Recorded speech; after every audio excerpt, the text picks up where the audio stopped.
KaraokeBooks. Uncle Tom's Cabin. Written by Harriet Beecher Stowe. Audiobook. Chapter 28. Reunion. Week after week glided away in the St. Clair mansion, and the waves of life settled back to their usual flow, where that little bark had gone down. For how imperiously, how coolly, in disregard of all one's feeling, does the hard, cold, and interesting course of daily realities move on. Still must we eat, and drink, and sleep, and wake again, still bargain, buy, sell, ask and answer questions, pursue, in short, 1,000 shadows, though all interest in them be over. The cold mechanical habit of living remaining, after all vital interest in it has fled. All the interests and hopes of St. Clair's life had unconsciously wound themselves around this child. It was for Eva that he had managed his property. It was for Eva that he had planned the disposal of his time. And, to do this and that for Eva, to buy, improve, alter, and arrange, or dispose something for her, had been so long his habit, that now she was gone, there seemed nothing to be thought of, and nothing to be done.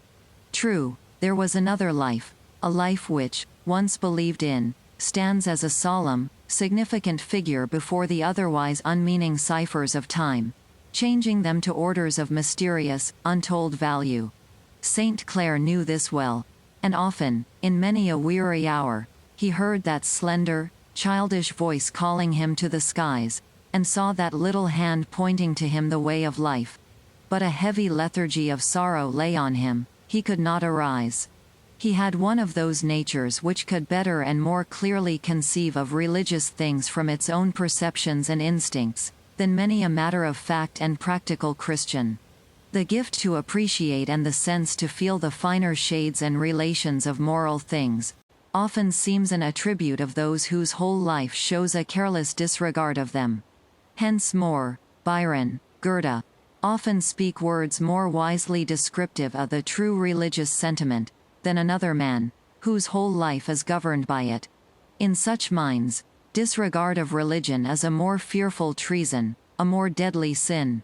St. Clair had never pretended to govern himself by any religious obligation, and a certain fineness of nature gave him such an instinctive view of the extent of the requirements of Christianity, that he shrank, by anticipation, from what he felt would be the exactions of his own conscience, if he once did resolve to assume them. For, so inconsistent is human nature, especially in the ideal, that not to undertake a thing at all seems better than to undertake and come short. Still St. Clair was, in many respects, another man. He read his little Eva's Bible seriously and honestly. He thought more soberly and practically of his relations to his servants, enough to make him extremely dissatisfied with both his past and present course. And one thing he did, soon after his return to New Orleans, and that was to commence the legal steps necessary to Tom's emancipation, which was to be perfected as soon as he could get through the necessary formalities. Meantime, he attached himself to Tom more and more, every day. In all the wide world, there was nothing that seemed to remind him so much of Eva, and he would insist on keeping him constantly about him, and, fastidious and unapproachable as he was with regard to his deeper feelings, he almost thought aloud to Tom. Nor would anyone have wondered at it, who had seen the expression of affection and devotion with which Tom continually followed his young master. "Well, Tom," said St. Clair, the day after he had commenced the legal formalities for his enfranchisement, "I'm going to make a free man of you. So have your trunk packed, and get ready to set out for Kentucky." The sudden light of joy that shone in Tom's face as he raised his hands to heaven, his emphatic, "Bless the Lord," rather discomposed St. Clair. He did not like it that Tom should be so ready to leave him. "You haven't had such very bad times here, that you need be in such a rapture, Tom," he said dryly. "No, no, masser. Tant that, it's bein' a freeman. That's what I'm joyin' for. Why, Tom, don't you think, for your own part, you've been better off than to be free?" "No, indeed, Masser Street Clair," said Tom, with a flash of energy. "No, indeed. Why, Tom, you couldn't possibly have earned, by your work, such clothes and such living as I have given you. Knows all that, Masser Street Clare. Masser's been too good. But, Masser, I'd rather have poor clothes, poor house, poor everything, and have 'em mine, than have the best, and have 'em any man's else. I had so, Masser. I think it's nature, Masser. I suppose so, Tom, and you'll be going off and leaving me, in a month or so, he added, rather discontentedly. Though why you shouldn't, no mortal knows, he said, in a gayer tone, and, getting up, he began to walk the floor. Not while Masser is in trouble, said Tom. I'll stay with Masser as long as he wants me, so as I can be any use. Not while I'm in trouble, Tom, said St. Clair, looking sadly out of the window. ... And when will my trouble be over? When Masser Street Clair's a Christian, said Tom. And you really mean to stay by till that day comes? Said St. Clair, half smiling, as he turned from the window, and laid his hand on Tom's shoulder. Ah, Tom, you soft, silly boy. I won't keep you till that day. Go home to your wife and children, and give my love to all. I's faith to believe that day will come, said Tom, earnestly, and with tears in his eyes. The Lord has a work for Masser. A work, hey? Said St. Clair. Well, now, Tom, give me your views on what sort of a work it is. Let's hear. Why, even a poor fellow like me has a work from the Lord, and Masser Street Clair, that has larnin, and riches, and friends, how much he might do for the Lord. Tom, you seem to think the Lord needs a great deal done for him, said St. Clair, smiling. We does for the Lord when we does for his critters, said Tom. Good theology, Tom, better than Dr. B. Preaches, I dare swear, said St. Clair. The conversation was here interrupted by the announcement of some visitors. Marie Street Clair felt the loss of Eva as deeply as she could feel anything. And, as she was a woman that had a great faculty of making everybody unhappy when she was, her immediate attendants had still stronger reason to regret the loss of their young mistress, whose winning ways and gentle intercessions had so often been a shield to them from the tyrannical and selfish exactions of her mother. Poor old Mammy, in particular, whose heart, severed from all natural domestic ties, had consoled itself with this one beautiful being, was almost heartbroken. She cried day and night, and was, from excess of sorrow, less skillful and alert in her ministrations of her mistress than usual, which drew down a constant storm of invectives on her defenseless head. Miss Ophelia felt the loss, but, in her good and honest heart, it bore fruit unto everlasting life. She was more softened, more gentle, and, though equally assiduous in every duty, it was with a chastened and quiet air, as one who communed with her own heart not in vain.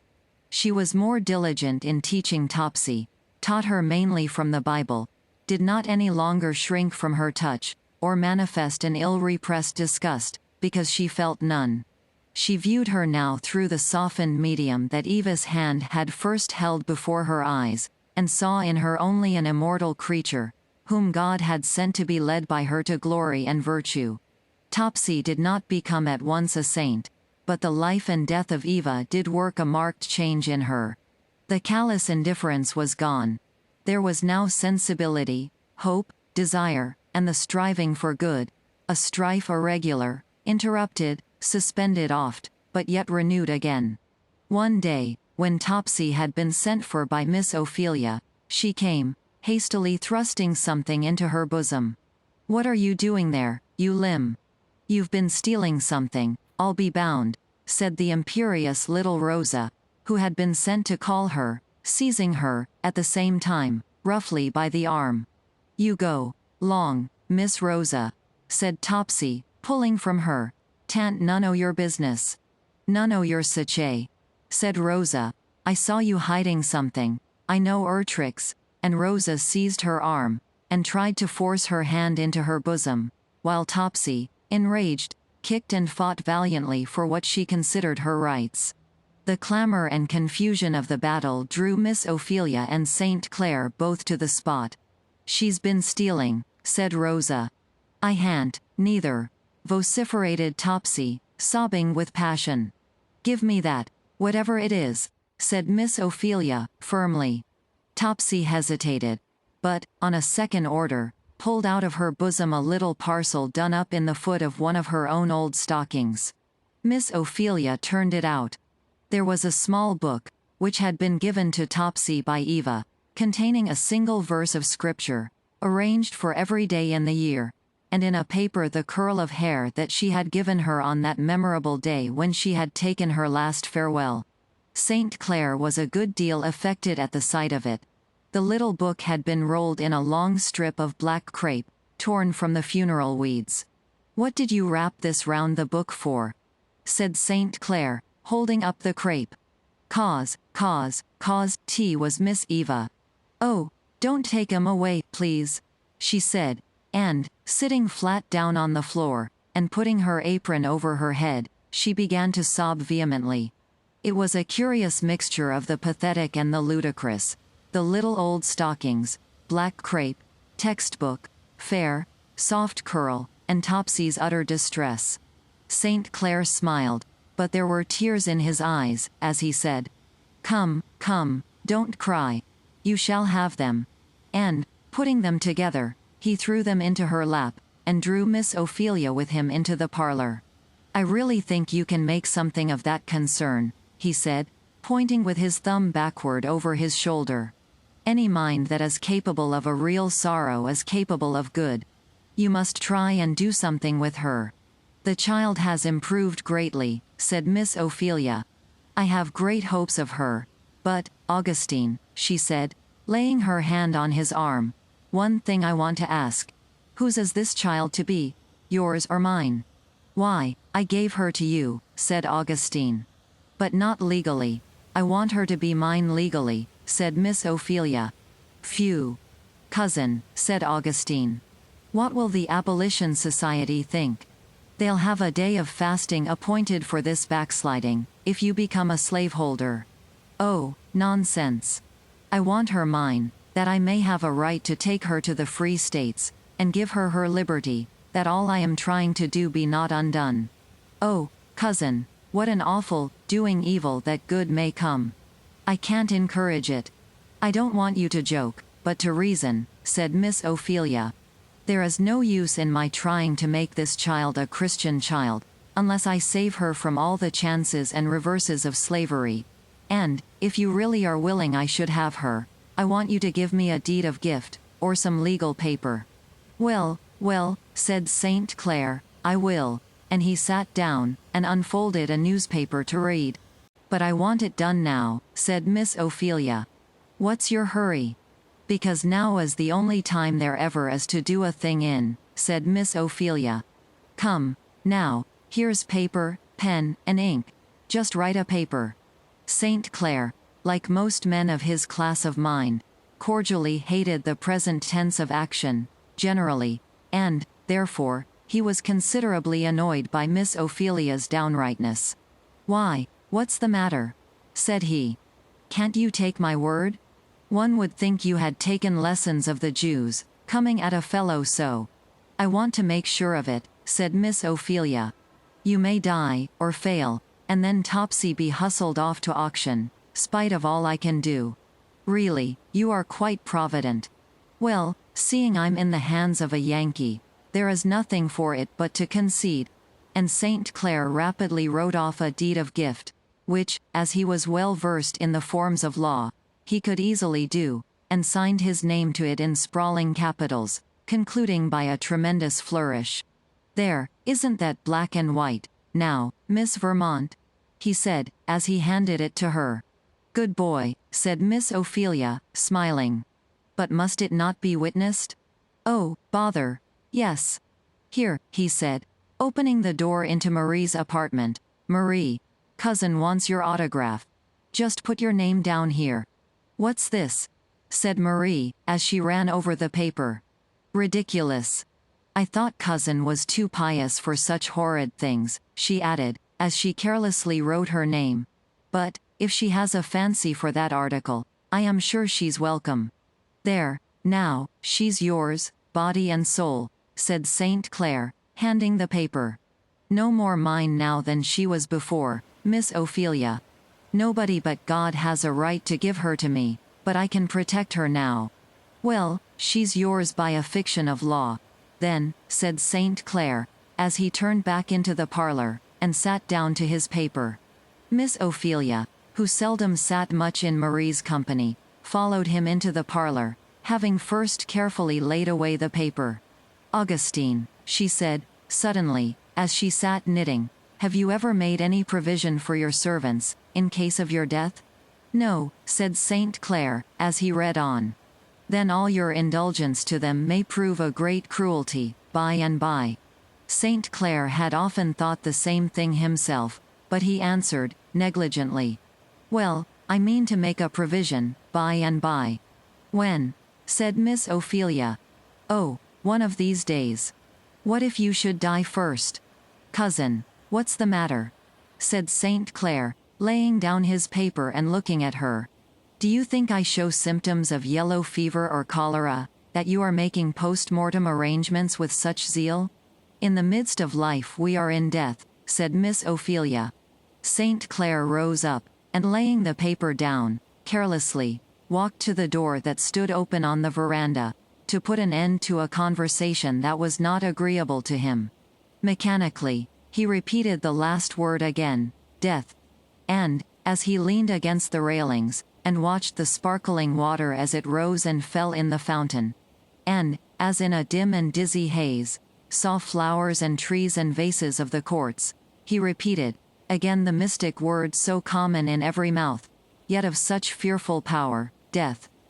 Strange that there should be such a word, he said, and such a thing, and we ever forget it. That one should be living, warm and beautiful, full of hopes, desires and wants, one day, and the next be gone, utterly gone, and forever. It was a warm, golden evening, and, as he walked to the other end of the veranda, he saw Tom busily intent on his Bible, pointing, as he did so, with his finger to each successive word, and whispering them to himself with an earnest air. Want me to read to you, Tom? Said St. Clair, seating himself carelessly by him. If Masser pleases, said Tom, gratefully, Masser makes it so much plainer. St. Clair took the book and glanced at the place, and began reading one of the passages which Tom had designated by the heavy marks around it. It ran as follows. When the Son of Man shall come in his glory, and all his holy angels with him, then shall he sit upon the throne of his glory. And before him shall be gathered all nations, and he shall separate them one from another, as a shepherd divideth his sheep from the goats. St. Clair read on in an animated voice, till he came to the last of the verses. Then shall the king say unto him on his left hand, Depart from me, ye cursed, into everlasting fire. For I was an hungered, and ye gave me no meat. I was thirsty, and ye gave me no drink. I was a stranger, and ye took me not in. Naked, and ye clothed me not. I was sick, and in prison, and ye visited me not. Then shall they answer unto him, Lord, when saw we thee an hungered, or athirst, or a stranger, or naked, or sick, or in prison, and did not minister unto thee? Then shall he say unto them, Inasmuch as ye did it not to one of the least of these my brethren, ye did it not to me. St. Clair seemed struck with this last passage, for he read it twice, the second time slowly, and as if he were revolving the words in his mind.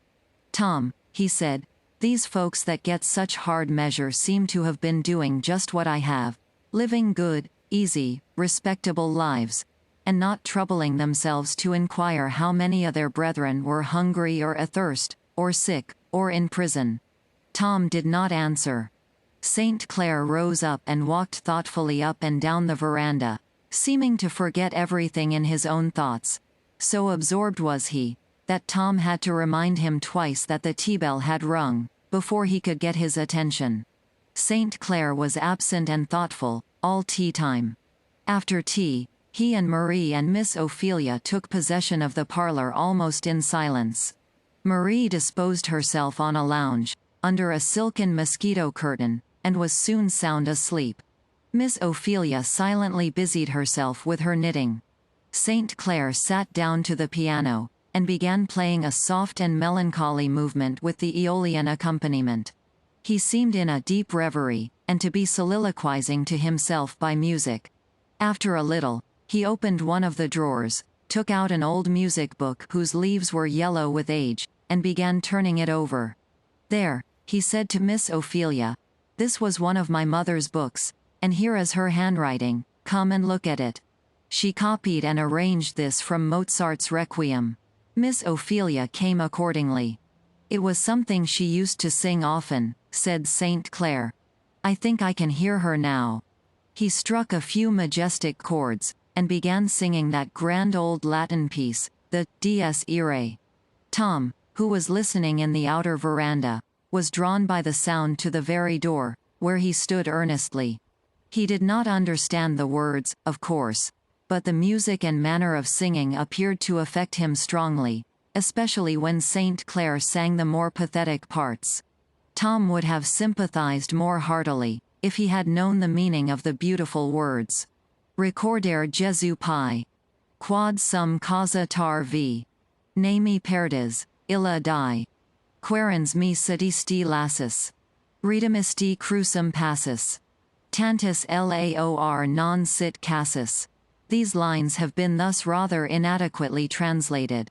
Think, O Jesus, for what reason Thou enduredst earth's spite and treason, nor me lose, in that dread season. Seeking me, thy feet hasted. On the cross thy soul death tasted. Let not all these toils be wasted. Mrs. Stowe's note.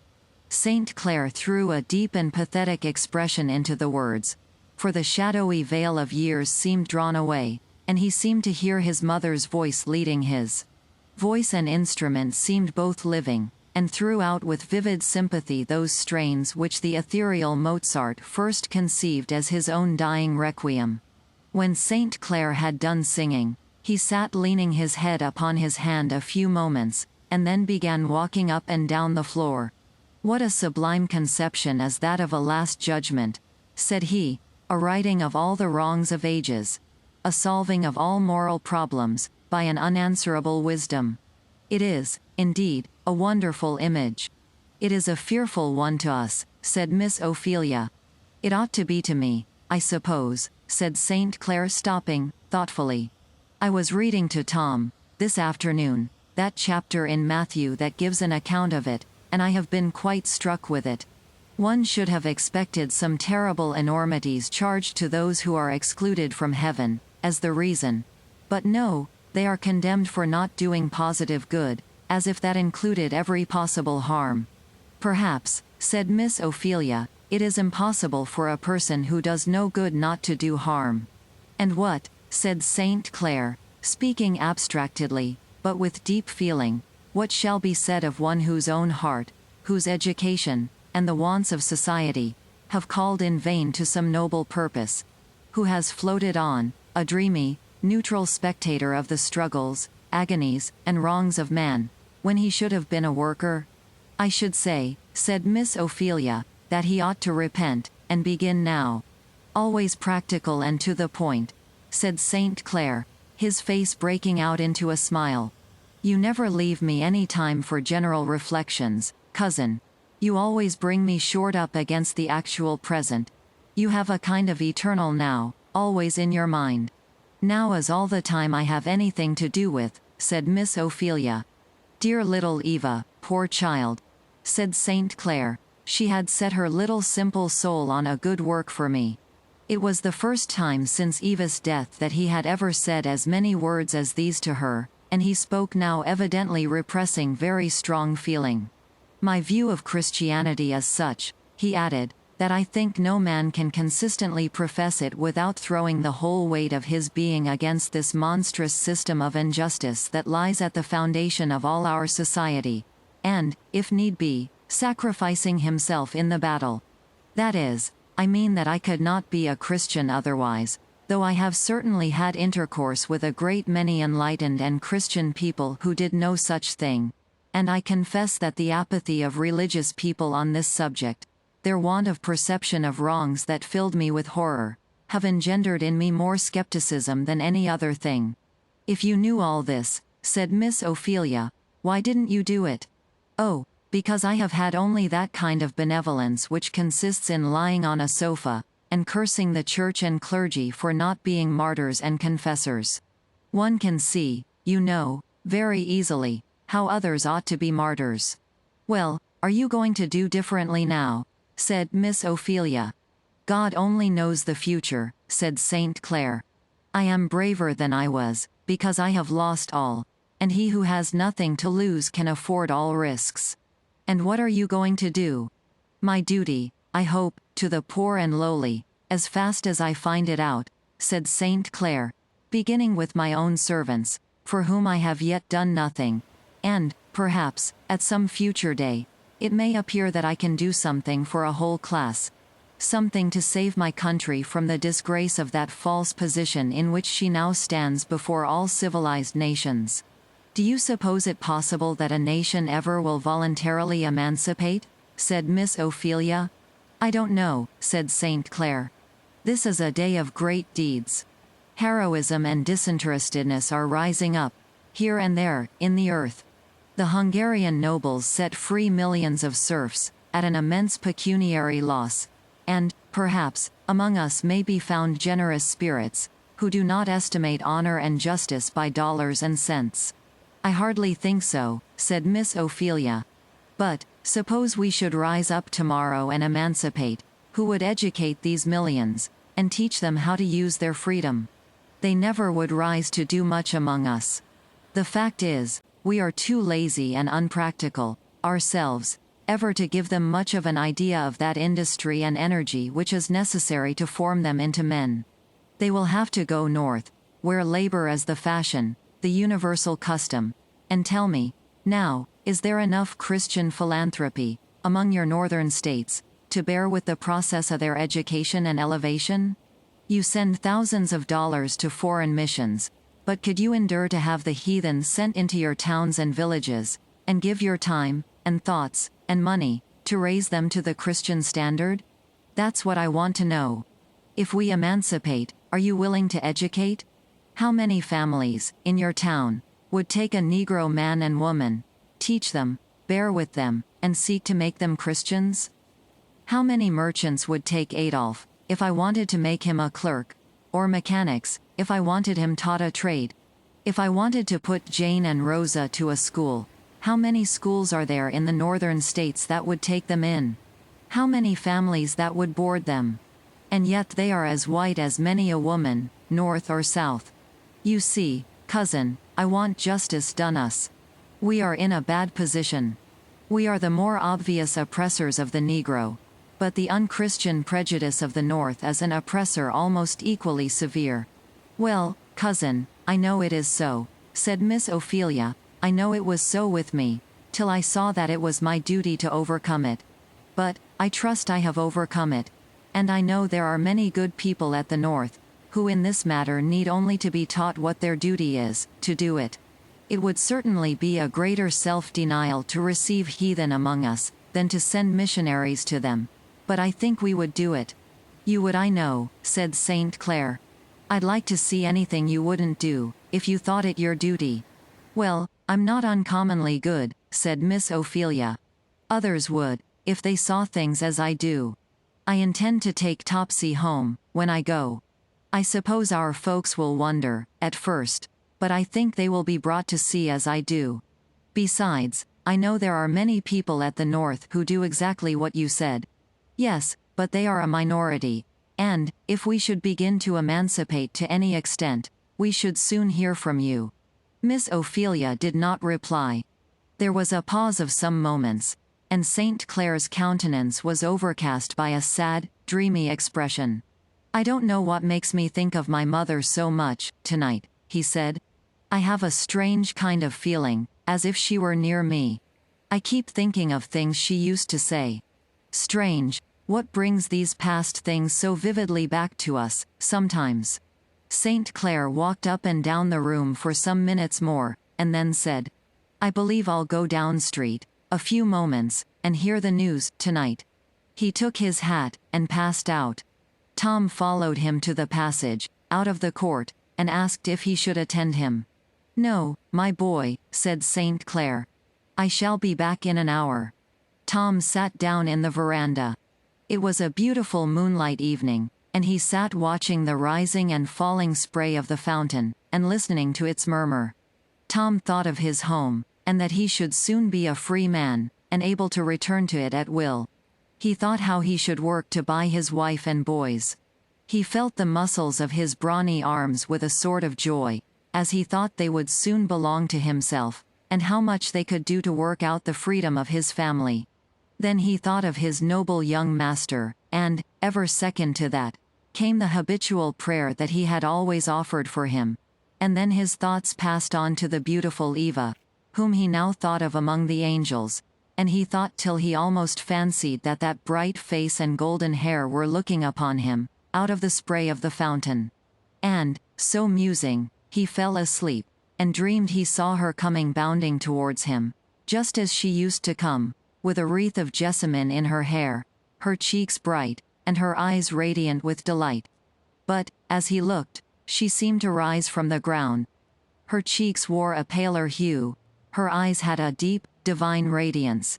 A golden halo seemed around her head, and she vanished from his sight. And Tom was awakened by a loud knocking, and a sound of many voices at the gate. He hastened to undo it, and, with smothered voices and heavy tread, came several men, bringing a body, wrapped in a cloak, and lying on a shutter. The light of the lamp fell full on the face, and Tom gave a wild cry of amazement and despair, that rung through all the galleries, as the men advanced, with their burden, to the open parlor door, where Miss Ophelia still sat knitting. St. Clair had turned into a café, to look over an evening paper. As he was reading, an affray arose between two gentlemen in the room, who were both partially intoxicated. St. Clair and one or two others made an effort to separate them, and St. Clair received a fatal stab in the side with a bowie knife, which he was attempting to wrest from one of them. The house was full of cries and lamentations, shrieks and screams, servants frantically tearing their hair, throwing themselves on the ground, or running distractedly about, lamenting. Tom and Miss Ophelia alone seemed to have any presence of mind, for Marie was in strong hysteric convulsions. At Miss Ophelia's direction, one of the lounges in the parlor was hastily prepared, and the bleeding form laid upon it. St. Clair had fainted, through pain and loss of blood, but, as Miss Ophelia applied restoratives, he revived, opened his eyes, looked fixedly on them, looked earnestly around the room, his eyes traveling wistfully over every object, and finally they rested on his mother's picture. The physician now arrived, and made his examination. It was evident, from the expression of his face, that there was no hope, but he applied himself to dressing the wound, and he and Miss Ophelia and Tom proceeded composedly with this work, amid the lamentations and sobs and cries of the affrighted servants, who had clustered about the doors and windows of the veranda. "Now," said the physician, "we must turn all these creatures out. All depends on his being kept quiet." St. Clair opened his eyes, and looked fixedly on the distressed beings, whom Miss Ophelia and the doctor were trying to urge from the apartment. "Poor creatures," he said, and an expression of bitter self-reproach passed over his face. Adolphe absolutely refused to go. Terror had deprived him of all presence of mind. He threw himself along the floor, and nothing could persuade him to rise. The rest yielded to Miss Ophelia's urgent representations, that their master's safety depended on their stillness and obedience. St. Clair could say but little. He lay with his eyes shut, but it was evident that he wrestled with bitter thoughts. After a while, he laid his hand on Tom's, who was kneeling beside him, and said, "Tom. Poor fellow." "What, masser?" said Tom, earnestly. "I am dying," said St. Clair, pressing his hand. "Pray. If you would like a clergyman," said the physician. St. Clair hastily shook his head, and said again to Tom, more earnestly, "Pray." And Tom did pray, with all his mind and strength, for the soul that was passing, the soul that seemed looking so steadily and mournfully from those large, melancholy blue eyes. It was literally prayer offered with strong crying and tears. When Tom ceased to speak, St. Clair reached out and took his hand, looking earnestly at him, but saying nothing. He closed his eyes, but still retained his hold. For, in the gates of eternity, the black hand and the white hold each other with an equal clasp. He murmured softly to himself, at broken intervals, Recorder Jesu Pi. Ne me perdes, illa die. Querens me, sidisti lassus. It was evident that the words he had been singing that evening were passing through his mind, words of entreaty addressed to infinite pity. His lips moved at intervals, as parts of the hymn fell brokenly from them. His mind is wandering, said the doctor. No. It is coming home, at last, said St. Clair, energetically, at last. At last. The effort of speaking exhausted him. The sinking paleness of death fell on him, but with it there fell, as if shed from the wings of some pitying spirit, a beautiful expression of peace, like that of a wearied child who sleeps. So he lay for a few moments. They saw that the mighty hand was on him. Just before the spirit parted, he opened his eyes, with a sudden light, as of joy and recognition, and said, "Mother," and then he was gone. KaraokeBooks.